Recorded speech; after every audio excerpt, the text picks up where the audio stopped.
മൂന്നാറിലേക്ക് എത്തുന്ന വിനോദസഞ്ചാരികളുടെ വരവ് വർദ്ധിച്ചതോടെ പ്രതീക്ഷയിലാണ് അടിമാലി മച്ചിപ്ലാവ് മേഖലയിലെ ഈറ്റ നെയ്ത്ത് തൊഴിലാളികളും. മഴ ആരംഭിച്ചതോടെ വ്യാപാരം കുറഞ്ഞ് തൊഴിലാളികൾ വലിയ പ്രതിസന്ധിയിലായിരുന്നു. കുട്ടയും മുറവും മുതൽ വിവിധ അലങ്കാര വസ്തുക്കൾ വരെ ഇവർ ഈറ്റയിൽ മനോഹരമായി നെയ്തെടുക്കും. തണുപ്പുകാലം ആരംഭിച്ചതോടെ മൂന്നാറിലേക്ക് എത്തുന്ന സഞ്ചാരികളുടെ എണ്ണത്തിൽ വലിയ വർധനവുണ്ടായിട്ടുണ്ട്.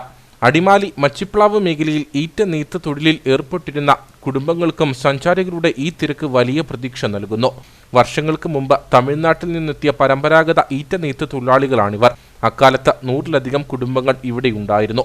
ഇന്ന് കുറച്ചു പേർ മാത്രമേ തൊഴിലുമായി ഇവിടെ അവശേഷിക്കുന്നുള്ളൂ. മഴക്കാലം ആരംഭിച്ചത് മുതൽ കച്ചവടം കുറഞ്ഞതോടെ കുടുംബങ്ങൾ പ്രതിസന്ധിയിലായിരുന്നു. കുട്ടയും മുറവും മുതൽ വിവിധ അലങ്കാര വസ്തുക്കൾ വരെ ഇവർ ഈറ്റയിൽ മനോഹരമായി നെയ്തെടുക്കും. സഞ്ചാരികൾ കൂടുതലായി എത്തുന്നതോടെ മെച്ചപ്പെട്ട കച്ചവടം ലഭിക്കുമെന്ന പ്രതീക്ഷയാണുള്ളതെന്ന് തൊഴിലാളികൾ പറയുന്നു. അപ്പോൾ മഴയൊക്കെ മാറി ടൂറിസ്റ്റുകാർ കയറി വരും, അപ്പോൾ കച്ചവടം കിട്ടും.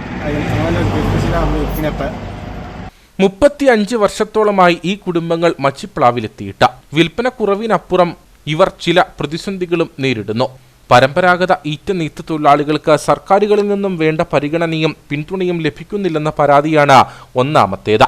ഉൽപ്പന്നങ്ങൾ നിർമ്മിക്കുവാൻ വേണ്ടുന്ന ഈറ്റയുടെ ലഭ്യതക്കുറവ് മറ്റൊരു പ്രതിസന്ധിയാകുന്നു. പുറമേ നിന്നിപ്പോൾ ഈറ്റ വില നൽകി വാങ്ങിയാണിവർ ഉൽപ്പന്നങ്ങൾ നിർമ്മിക്കുന്നത്. പ്രതിസന്ധികളെ മറികടന്നും നെയ്തെടുക്കുന്ന ഉൽപ്പന്നങ്ങൾ ഈ തൊഴിലാളികൾ വിൽപ്പനയ്ക്കായി അയൽ ജില്ലകളിൽ എത്തിക്കുന്നുണ്ട്. വരും ദിവസങ്ങളിൽ വിൽപ്പന വർദ്ധിക്കുമെന്ന പ്രതീക്ഷയിലാണ് എല്ലാവരും.